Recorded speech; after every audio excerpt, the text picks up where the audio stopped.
Terima kasih pemirsa Anda kembali bersama kami dan kita di segmen Market Buzz. Kita saksikan sejumlah informasi yang kami rangkum dalam data grafis berikut ini yang mungkin bisa menjadi sentimen penggerak pasar pada pagi hari ini.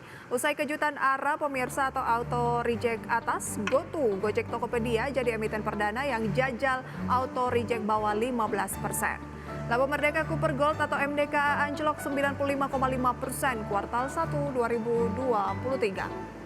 Beberapa agenda yang patut Anda cermati, pemirsa ada belanja rumah tangga Jepang di bulan April, kemudian dari Amerika Serikat, prospek energi jangka pendek, dari Eropa pemirsa penjualan retail kawasan Eropa di bulan April dan juga year on year. Dari emiten ada sejumlah rangkaian agenda RUPS dari AGRS, kemudian emiten properti ASRI, kemudian ada GTSI, MCOR, Adaro pembayaran dividen tunai, KRYA pembayaran dividen tunai, POWR pembayaran dividen tunai, RALS X dividen tunai, dan PNGO X dividen tunai. Mereview sedikit pergerakan IHSG pada penutupan kemarin pemirsa cenderung bergerak stagnan di level 6.633. Sektor teknologi di posisi terlemah turun 4,7%, sementara industri menjadi yang terkuat 2,53%.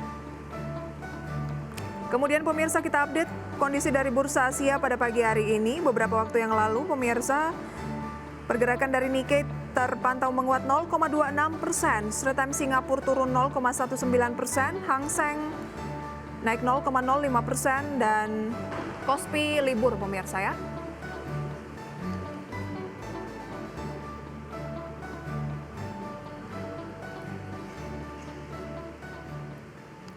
Dan untuk membahas seputar market pada pagi hari ini, pemirsa sudah tersambung melalui video conference bersama dengan Pak Wisnu Prambudi Wibowo, Head of Research FAC Sekuritas Indonesia. Selamat pagi, Mas Wisnu, apa kabar?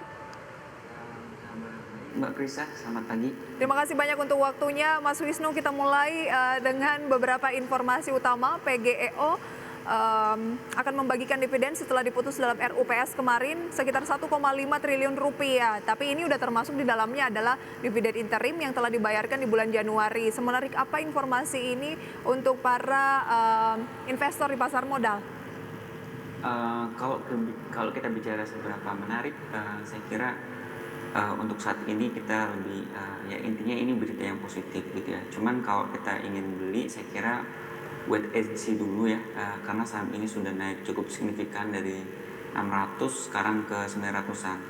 Kalau kita lihat dari sisi payout ratio di 79% sebenarnya kita lihat sebagai emiten yang baru IPO di Februari kemarin, ini sebenarnya bagus Mbak. Cuman timing soal kita mau fokus ngejar dividen, nah ini yang menurut saya kurang bijak ya, kita membeli saham PGEO cuman untuk dividen. Nah ini kurang menarik.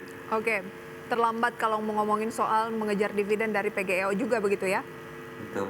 Oke, tapi kalau misalnya melihat dari ini kan emiten yang baru melantai di Bursa Efek Indonesia, kemudian merupakan anak usaha dari Pertamina dengan pembagian dividen payout ratio-nya mencapai 79% tadi ya?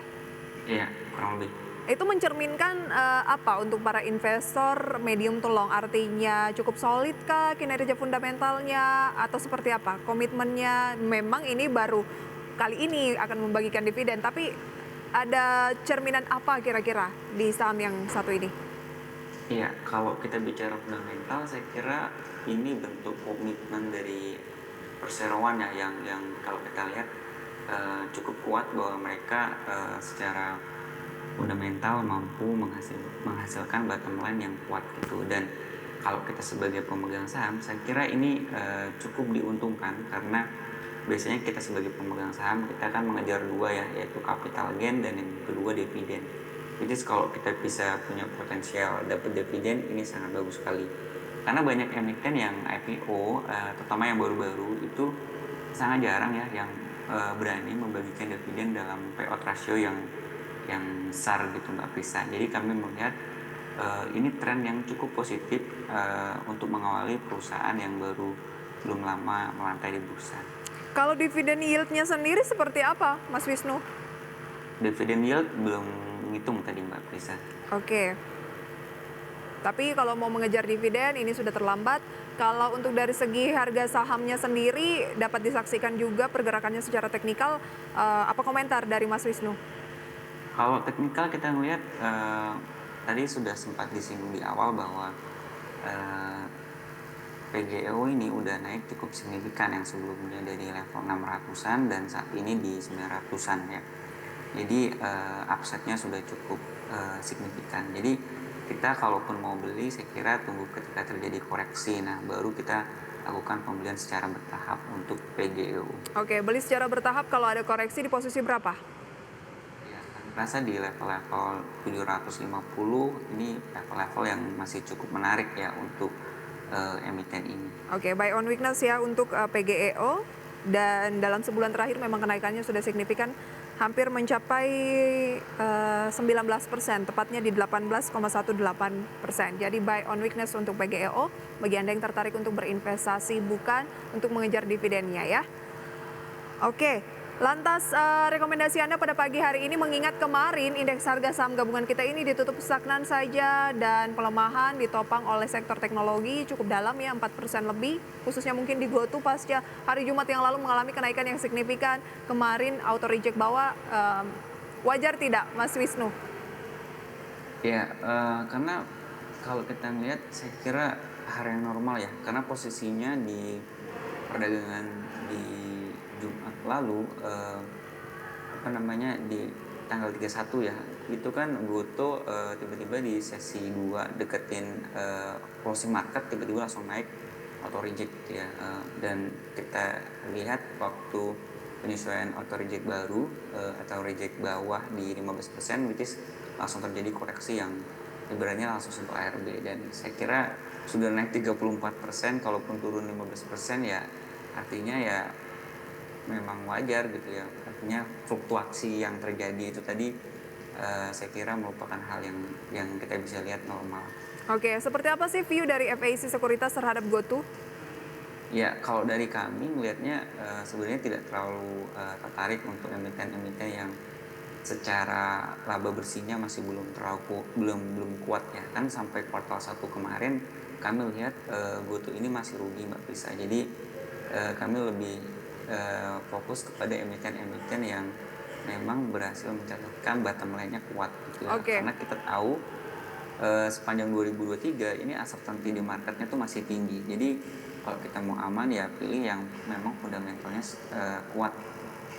Pilih yang fundamentalnya kuat meskipun kerugiannya ini sudah mulai membaik, artinya tidak sedalam sebelumnya, tetap butuh konfirmasi lebih jauh lagi, lebih bagus lagi kalau bisa positif begitu ya. Kalau ada yang positif, mengapa harus mencari yang lagi rugi begitu? Maksud Mas Wisnu. Ya. Oke, kita lanjutkan nanti untuk analisis pembukaan perdagangan pemirsa dan juga saham pilihan dari FAC Sekuritas. Usai jeda, Mas Wisnu dan pemirsa kami segera kembali. Terima kasih pemirsa Anda kembali bersama kami dan kita masih akan berbincang bersama dengan Head of Research dari FAC Sekuritas, ada Mas Wisnu, tapi kita simak terlebih dahulu grafis mengenai rekomendasi saham pilihan berikut ini. Dapat Anda saksikan di layar televisi pemirsa, saham-saham yang direkomendasikan pada pagi hari ini adalah HMSP. Cermati support di 980, kemudian support kedua 960, resisten di 1020. Rekomendasinya adalah trading buy. MDKA juga direkomendasikan trading buy pemirsa dengan posisi support 2.900, resisten di 3.200. EXCL trading buy dengan support 1.900, resisten di 2.100. TBIG di 2.050, resistennya di 2.250, dan tentunya ini ada support pertamanya, support kedua, resisten pertama, resisten kedua yang akan segera kita bahas kembali bersama dengan Mas Wisnu berikut ini. Oke, Mas Wisnu, kita mulai terlebih dahulu dari MDKA begitu ya. Apa yang menarik dari MDKA sehingga masuk dalam jajaran 4 rekomendasi saham pilihan Anda? Ya, MDKA ini kalau kita lihat sebenarnya lebih ke teknikal aja Mbak Prisa. Jadi dalam 3 bulan terakhir saham ini udah turun lebih dari 36%, yang sebenarnya ini adjustment dari penurunan kinerja kuartal 1 yang kalau kita lihat laba bersihnya turun lebih dari 90%-an lah ya. Jadi kalau kita lihat di level 2.900 sampai 3.000 50 ini level support yang kalau kita lihat cukup kuat ya, dan 1 minggu belakangan ini range harganya bergerak di level-level tersebut gitu ya. Oke, kalau Anda katakan bahwa ini berdasarkan teknikal saja, memanfaatkan peluang, Anda tidak melihat ada mungkin keberlanjutan pelemahan dari MDKA, mengingat informasi terbaru adalah laba kuartal 1 2023 ini anjlok 95,5%, cukup signifikan, sangat signifikan bahkan. Ya, kalau kita bicara signifikan, saya kira memang signifikan. Tapi signifikannya ini sebenarnya sudah terefleksi ya dari penurunan harga sahamnya ya. Yang tadinya di 4.800, sekarang udah di 29.90. Tinggal kalau kita trading, kita stop loss saja ketika turun di 28.30. Jadi saya kira mindsetnya yang harus kita pasang gitu ya. Kalau ini konsepnya trading, ketika turun di 28.30 kita lakukan cut loss. Cuman kalau potensial upside-nya di level-level saat ini itu memang ada, Mbak Prisa. Oke, potensial upside-nya ada di posisi 3.800. 3.800. 3.800 masih cukup jauh juga ya, sekarang 2980. Iya, atau kalau mau yang agak dekat mungkin di 3.500 bisa juga. Jadi tergantung profilnya ya. Kalau ngejar 2-3%, kami rasa tidak masalah kalau mau pengen profit. Oke, kalau memang Anda katakan tadi hanya untuk jangka pendek, tapi ke 3.500, 3.800 itu kan cukup jauh dari posisi sekarang, artinya butuh waktu gitu. Bisa untuk investasi dong. Apa yang bisa menjadi pendorong selain persoalan teknikal tadi di MDKA karena labanya turun yang akan bisa mendorong dia untuk ke 3.500? Nanti kita bahas karena pembukaan perdagangan sudah berlangsung. Mas Wisnu, pada pagi hari ini juga dapat Anda saksikan selengkapnya di layar pemirsa, di mana indeks harga saham gabungan sesi 1 pada hari Selasa ini 6 Juni 2023 pemirsa, IHSG dibuka turun 0,28% setelah kemarin bergerak cenderung stagnan ya, 0,00% di 6.633. Pagi hari ini di 6.616, turun 16 poin, lebih rendah dari penutupan kemarin. Dan deretan saham yang menjadi top gainers diantaranya ada Wijaya Karya, kemudian ada Ro Energi, ITMG atau Indo Tambang Raya, Wifi atau Solusi Sinergi, PTBA, ESA, Bumi, dan UNTR. Kemudian pemirsa, untuk deretan saham yang menjadi losers pada pagi hari ini ada MPMX, Mitra Pinastika, Kalbe Farma, kemudian Trimegah, NCKL, Intiland Development atau DILD, GoTo, BBCA, MDKA, kemudian MEDC, dan juga ada Bank Mandiri. Itu dia pemirsa review singkat pembukaan perdagangan pada pagi hari ini. Kita lanjutkan untuk saham pilihan terlebih dahulu ya. Selain teknikal tadi, kalau memang hanya untuk jangka pendek dengan range yang cukup lebar, apa yang akan menjadi pemicu saham MDKA ke 3.500-an? Ya, ada katalis lain ya, seperti haru komoditi, seperti emas gitu ya. Ketika memang suku bunga sudah mulai beranjak diturunkan dan dolar mulai melemah, saya kira komoditi emas akan cenderung bullish gitu, dan ini memberikan angin segar untuk MDKA. Memang kalau saat ini The Fed itu masih cenderung tahan di suku bunga yang tinggi, bahkan di bulan Juni masih berpeluang untuk dinaikkan. Tapi kalau kita mau bicara dalam rentang 1 hingga di bawah 6 bulan, kami rasa masih cukup menarik gitu ya di level-level saat ini. Oke, resisten terdekat di level berapa, Mas Wisnu? Resisten terdekat kalau berdasarkan closing kemarin gitu ya, itu kita bisa cermatin MDKA ada di 3.100, Mbak Prisa. Oke. 3.100 resisten pertama, resisten kedua 3.200, kemudian 3.800, cut loss kalau turun di bawah 2.830, support pertama 2.980, support kedua 2.900. Ini menarik untuk jangka pendek, tapi untuk jangka menengah memanfaatkan potensi kenaikan dari harga emas juga layak dicermati, begitu ya? Ya, betul. Adapun untuk laba yang turun di kuartal 1 2023 yang turunnya cukup signifikan 95,5%, ini dinilai oleh FAC Sekuritas. Mas Wisnu sudah di price in dengan harga sahamnya yang tertekan sekitar 23,45% dalam 1 bulan terakhir ya Mas Wisnu. Ya, 3 bulan terakhir 36% lebih bahkan. Betul, 37,47% lebih tepatnya. Oke, kita lanjutkan, nanti masih ada 3 saham pilihan, kemudian juga review untuk indeks harga saham gabungan dan potensi tadi Anda sempat menyinggung ya, kenaikan suku bunga The Fed tampaknya masih akan berlanjut di pengumuman bulan ini. Nanti akan kita bahas usai jeda pemirsa, pastikan Anda masih menyaksikan segmen Market Buzz. Terima kasih pemirsa, Anda masih bersama kami dan kita masih akan berbincang bersama dengan Head of Research dari FAC Sekuritas Indonesia, ada Mas Wisnu. Melanjutkan rekomendasi saham pilihan tadi ada MDKA, setelah itu masih ada HMS, PXCL, dan TBIG. Semenarik apa untuk ketiga saham lainnya? Ya, kalau kita lihat memang masih sangat menarik untuk jangka pendek ya Mbak Prisa. Seperti HM Sampurna, HMSP kemarin itu closing di 995. Kita melihat untuk short term itu sebenarnya ada punya potensial upside untuk HM Sampurna itu di 1200. Tapi kalau ternyata market tidak bersahabat dan turun, itu batasi risiko ketika harga saham ini turun di bawah 950. Oke, batasi risiko di bawah 950 ya? Iya, betul. Kemudian ada XCL